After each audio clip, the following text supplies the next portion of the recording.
Hi friends, welcome to my channel. Today we are going to hop right into the projects. So this first one is this candlestick that I recently thrifted. I ended up getting it for half off, so $2.50, and immediately I had a vision for this. So I am going to be painting this entire piece black, and I decided to use, I believe it's Midnight Sky by Dixie Belle. I really like this black because it's not a harsh black. It's more of, it has like navy undertones. It's really pretty. Well, I started painting and I was like, okay, I'm gonna need a couple coats. It's kind of shiny. And then I was like, all right, I'll add just a little bit of salt wash to add some like grit and texture to this paint. So hopefully it'll, adhere a little bit better to this candlestick. So I started to do that, and a chunk of the black like finish that was on it comes off, and I didn't really know like why it did that. You'll see it here soon because I'm like stippling it on the paint on, and there it goes, it chunks off. So I'm like, well, that's cool. All right, plan B. So I ended up bringing it outside, and I did 2 coats of clear matte Rust-Oleum to kind of seal everything in, and then I continued on painting, and that worked perfectly fine. Probably should have done that from the beginning, but I didn't think about it. So I continue with the salt wash mixture, and as you saw, I didn't have a lot of salt wash, so there's not a ton of texture, but there's just enough. And I am doing a combination of just normal painting it on, and also stippling to add some texture, because I am going to be doing a dry brush. So I flip it over to ensure that I get full coverage of this piece, and because of the salt wash, and I also think because of using that clear matte Rust-Oleum, I only had to do one like solid coat, and then I kind of touched it up a little bit in little pieces here or there. So I wanted to add, instead of doing whitewash, I decided to do white paint, and I am doing a really dry brush of white chalk paint. This is Fluff by Dixie Belle, so it's not a true harsh white. It is more of like an off-white, and I am just, like I said, I offload pretty much all of the paint onto a paper towel, and I'm just using this chip brush, and you can see I don't really apply much else, like a lot of paint to the chip brush, maybe like here or there, but a little bit goes a long way. And I love the texture now. Like, I feel like you can see all of it so much better than before with the gold that it had on it. And I I was kind of I was worried on how I was going to seal it at this point, because it had chipped off before. I was like, well, maybe instead of doing wax like I've been doing on my pieces, I am just going to seal it with the clear matte Rust-Oleum, which is what I ended up doing. So I wanted to show here, I flipped it over, and when I flipped it over, I brushed that middle portion again, and it brought out even more detail.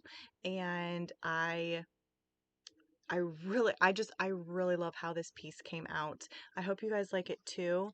And I am going to show you, I was going to add a wood top to the top of the candlestick, but I decided not to, and I left it as is, and I just painted it black, and I did the whitewash on it, or white dry brush, and then that was it. So you guys are going to have to let me know what you think.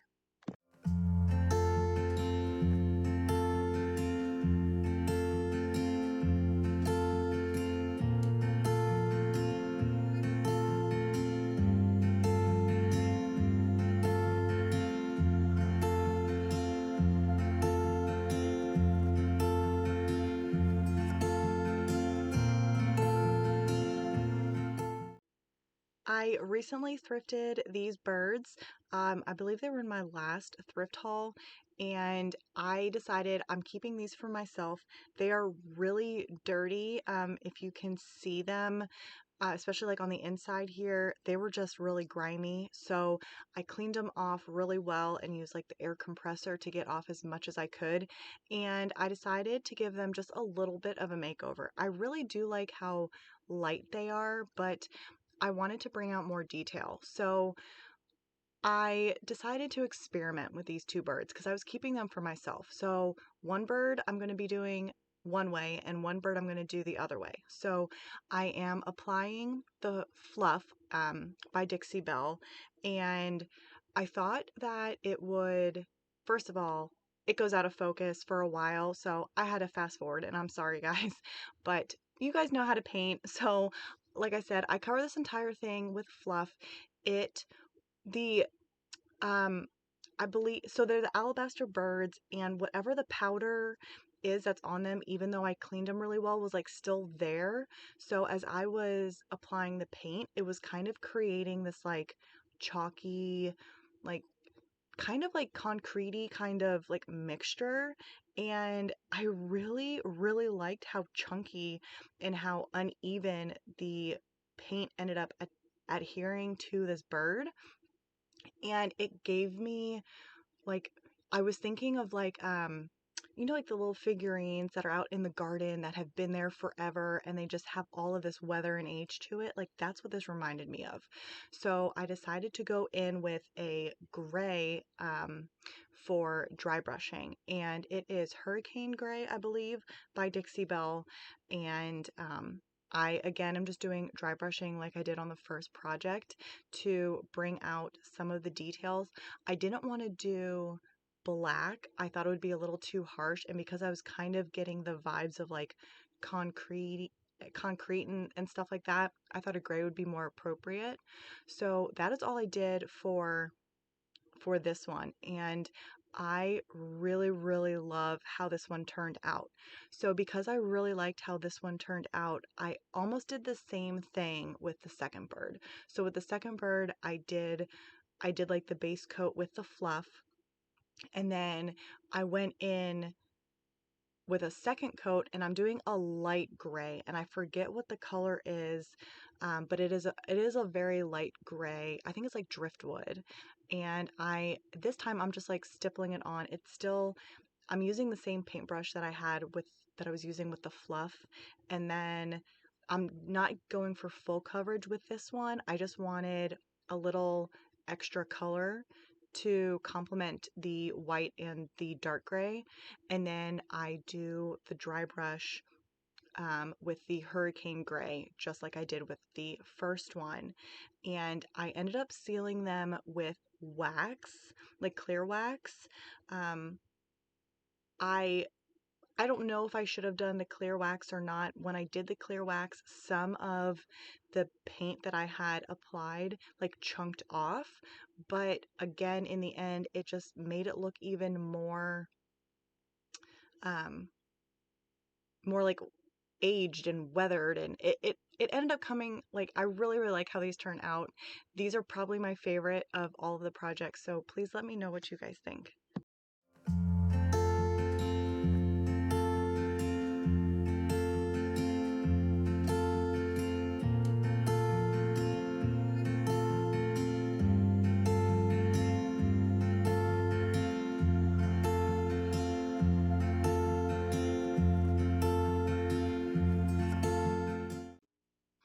This cutting board is one of a pack that I got from Aldi last year. They were on clearance in like the Aldi find section, and I have crafted with these cutting boards in previous videos, so I'm just going through my stash.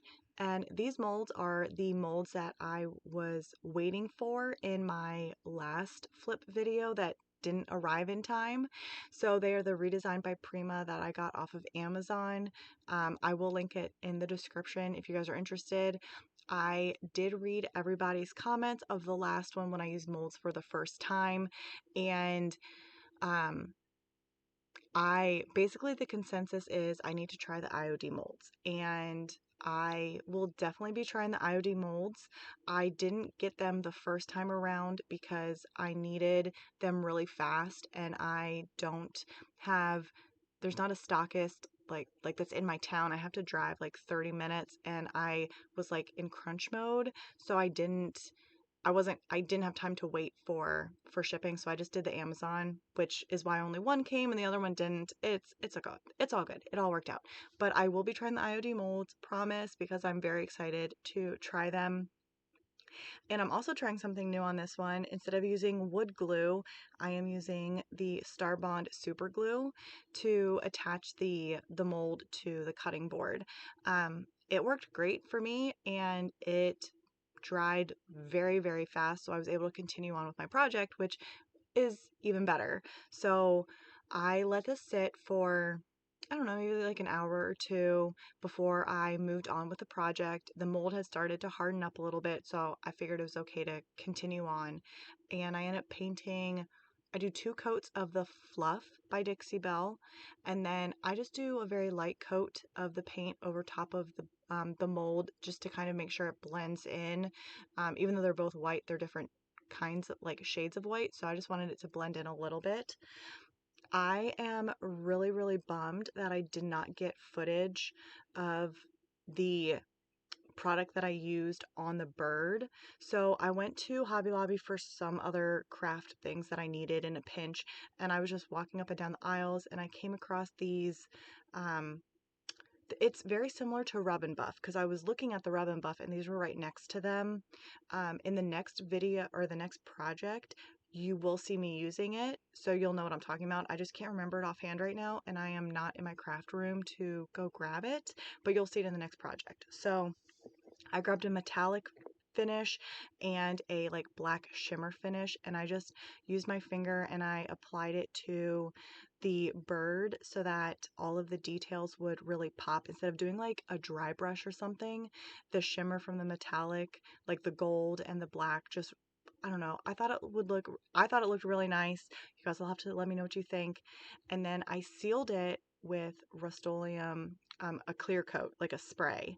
And then I thought it needed a little something, so I found this little clipping from one of the Redesigned by Prima transfer sets that I have, and then I sanded it down. I sanded just a little too hard. I don't think I was using 220. I think that was like 180.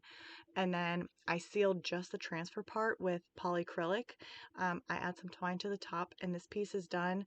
I really like how it's kind of like, what's the word I'm trying to think of? Like, you have like the 3D mold, and then you have the transfer. So there's some different layers going on this cutting board. I'm sorry, guys, it's late when I'm doing this, so I hope you guys enjoy this one.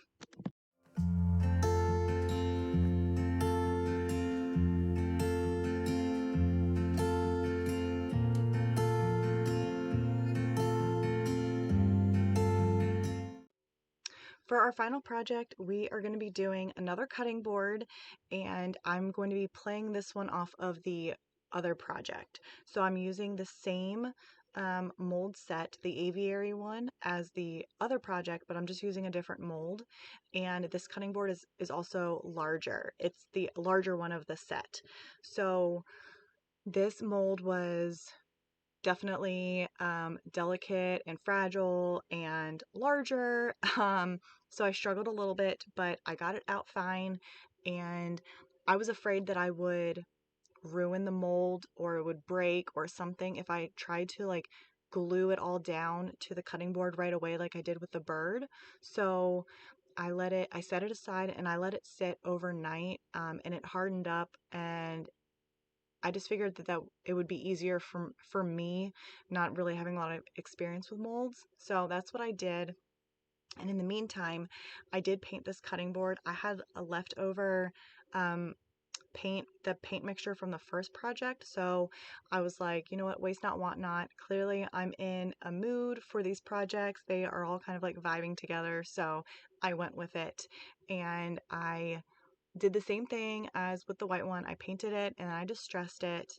And with this one, I really, really liked how simple the black and white were playing off of each other.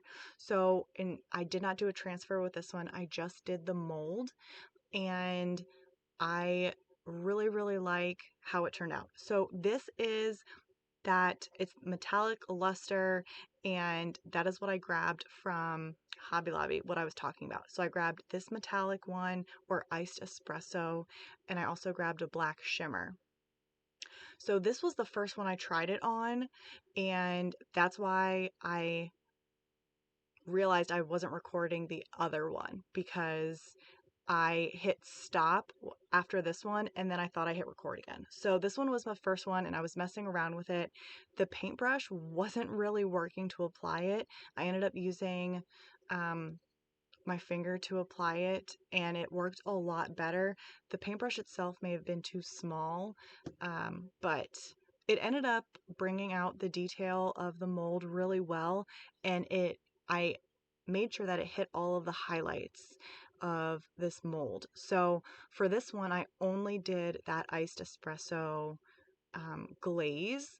I didn't use the black shimmer with it, and I made sure to get not just the top portion, like if you're looking down on it, but I held it in my hand, and I also did like the sides. So it looked like completely finished. It wasn't like the gold wasn't just sitting on the top. It was also like all over. If that makes any sense. Like, I know what I'm trying to say in my head, so I hope you guys are understanding what I'm saying. So once I was done and I was happy with it, I used the super glue again, and before I did the super glue, I did clear coat this with the Rust-Oleum clear spray as well. And again, this dried, I mean, probably within like 20 seconds. It was great. Um, because I let this dry overnight, like by itself, there were some areas that weren't completely flush. So once I knew that it was secure enough, I did tape it down for a little bit. I don't know, like 10 or so minutes. And then when I took it off, it was all like flat again. So it worked out really good. Again, I didn't add anything else. I really just liked how simple this was. I added twine, and this piece is done. I really hope you guys like this one too.